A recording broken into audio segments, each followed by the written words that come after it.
How are you doing? This is Steven with Merk Farms Hunting, posting our mostly weekly update on what's going on with the hunting leases, the website, other little things to pass along. And then, of course, I'm going to take a moment and highlight one tract that is currently open. Not a whole lot of activity with new leases, but there's still probably about 30 to 40 new hunting leases open from the last round of marketing. Picked up probably almost 20 new hunting lease tracts, so there's plenty of land still open. Working on getting those moved. As far as moving them, if you notice, it's kind of the first time ever, because really I've got more hunting leases than ever. What we've been doing this week, and about to post another one honestly, is I've been marking down the hunting leases a good bit in the members area for about 72 hours, so about 3 days. And then if a member doesn't pick them up, not all of them, but I'm just slowly, about one a day, posting to public for anybody to pick up. But as people have asked, and as I've explained, but I'll explain it more on this here, it's not just willy-nilly public going, because as you probably see, I made it a point of emphasis to really keep things private. My landowners, me, my hunters, my members, they don't want the world at large to know, where they're hunting, where there's hunting opportunity at. The landowners definitely do not want people just running, coming and going, and just the whole world at large knowing where vacant land is. Because remember, this is vacant land, and unfortunately, I've had a fair bit of experience of people doing silly things on vacant land. So if you look, the process is you have to provide your driver's license like everyone does now.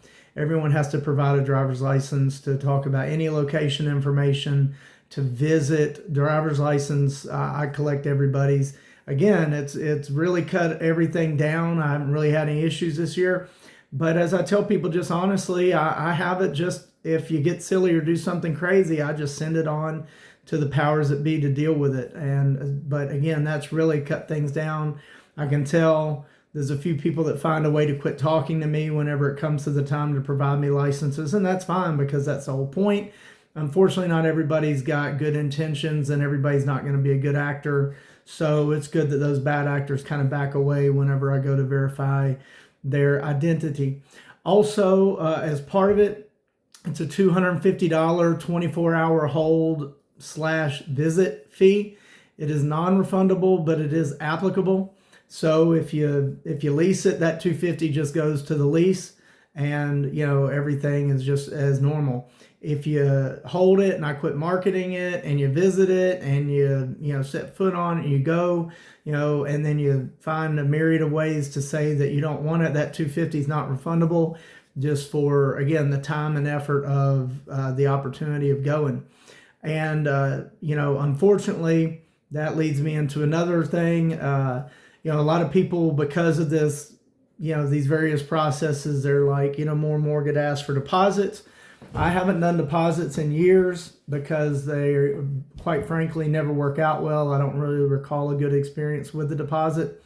And just even recently, I went ahead. This was a fairly big tract of land. Went ahead and took a decent deposit on it.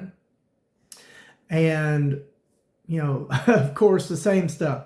The bottom line is I can't prove anything. I don't know anything. The only thing that's going on here is you have access to hunt land prosecution free. And that's the only thing that's going on with the hunting lease. What you think about neighbors, what you think about deer, what you think about, boogeyman at night, ghost chasing, all that stuff, that doesn't really matter.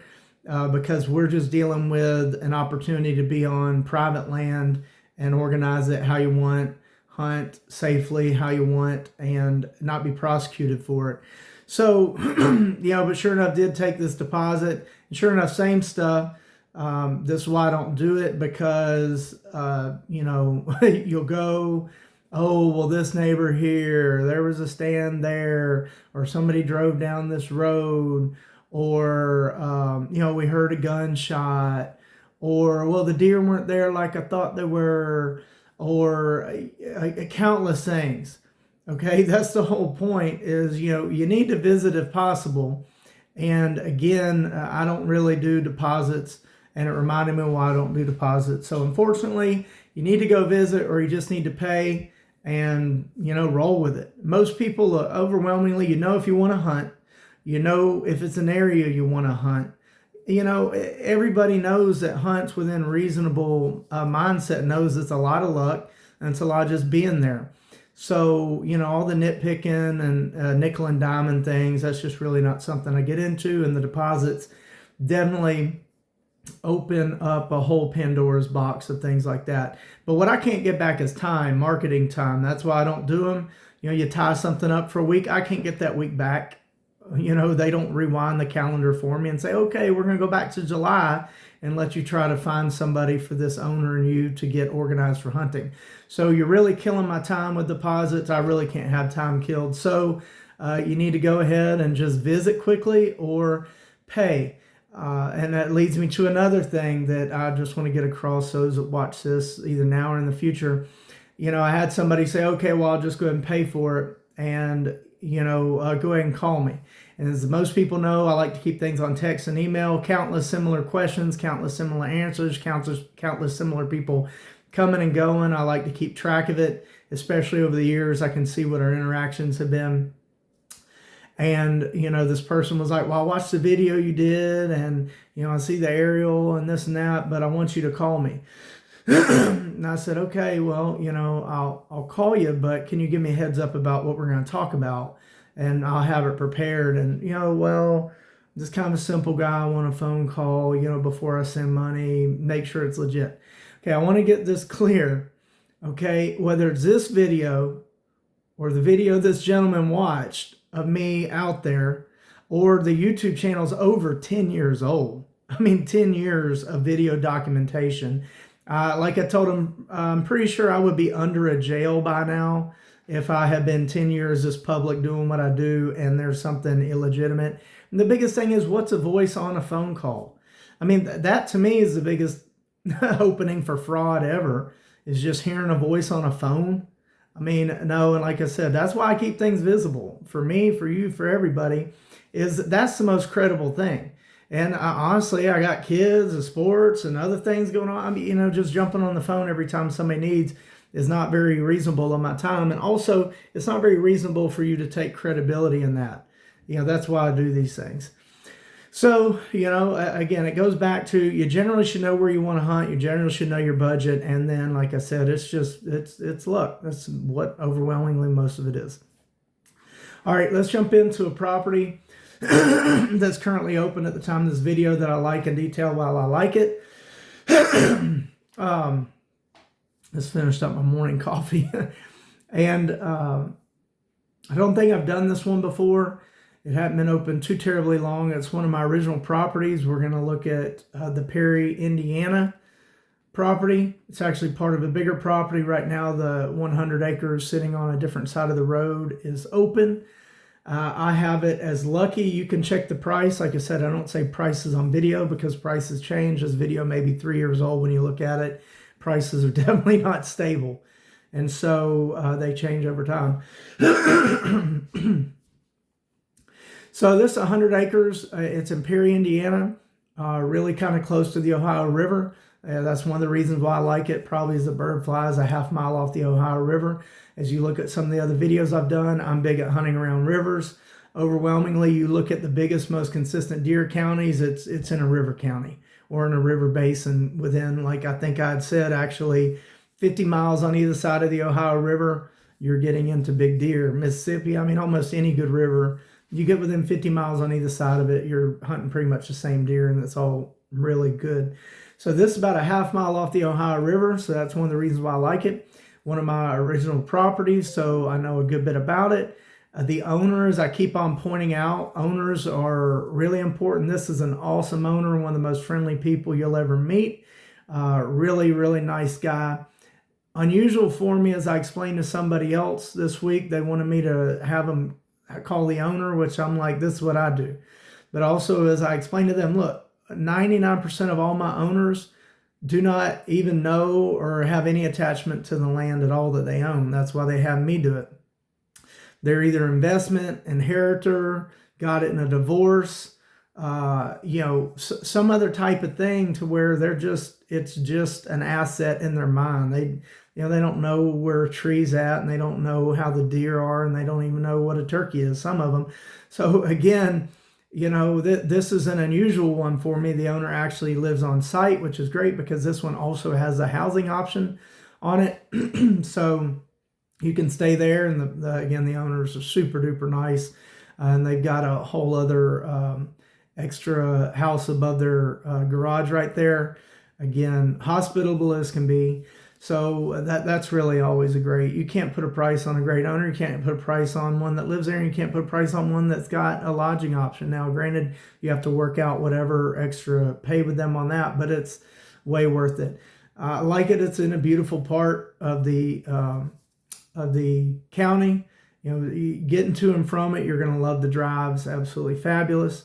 The layout, it's got a few little fields here and there. It's got your usual very gentle white oak, cedar, rolling hills for the area, and I don't even want to call these rolling.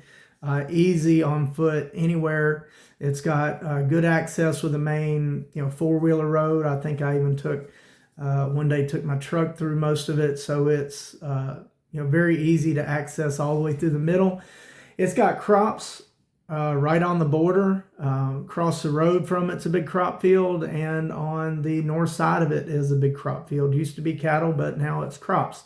Also, it's got a full-time nice creek that runs through it. That's always great as well. So you really have a lot of different factors here that you really want. You've got some woods, you've got some small fields, you've got crops basically on it, touching the border, and you've got full-time water in the creek. So that sets you up for a really good opportunity. I know you should see on there, I've got lots of trail cam pictures from that tract and the ones next to it. I've got harvest pictures from that tract and the one next to it. It's got extensive history. I personally ran trail cams on it probably 10 years ago. And there's very, very good deer running through there. I've seen some pictures, I don't have them and I wasn't allowed to use them, of some 180 pluses that have been taken right in there. So it's a good deer area, which it's going to be. You're along the Ohio River, you're in the valley, there's crops, there's woods, there's full-time water, really secure. The owner lives there. So it's really nice. It's 100 acres. It's in the lucky category because as I explained, most all of them are in that category. You have to be realistic. 100 acres, again, lucky. You don't know what's coming across 100 acres. The deer is not going to stay on a 100-acre rectangle. Neither are turkey or anything else. Again, all you can want to do is be in a good area with good owners, secure crops, woods, water. It's a really great value right now this time of year. So this Perry County, Indiana. That's why I like it. This is my new weekly update. I'm a little late on this one. This is September 12th. And again, we have a lot of hunting lease opens right now. Remember, there's not like a big price crash or crater. About November, we'll just flip it into a 15-month lease and keep the price high, but you'll be able to get maybe a little extra double deer season hunting, although it'll be late season. So get on there, log in, look at the aerials. If you're just part of the public, like I said, I do post about one a day, but this is very rare, and it's only going to last maybe another week. And then again, everything is closed up for good in the members area. If you're a member, check the prices out pretty much every couple days right now, because if there is a deal, it's going to happen in the next couple weeks. But again, it's not going to be like a fire sale, because we'll just flip it into a longer term lease here in the next 60 days or so. All right, this is Steven with Merk Farms Hunting. Need a hunting lease? Kentucky, Indiana, Ohio, Missouri, Iowa right now, Tennessee. Even have some in Florida pop up at times, and other states. Always out, always getting calls. Have some calls from Pennsylvania here recently. Nothing's worked out on it. So again, spread the word. Steven, Merk Farms Hunting. Need a hunting lease? Hit me up.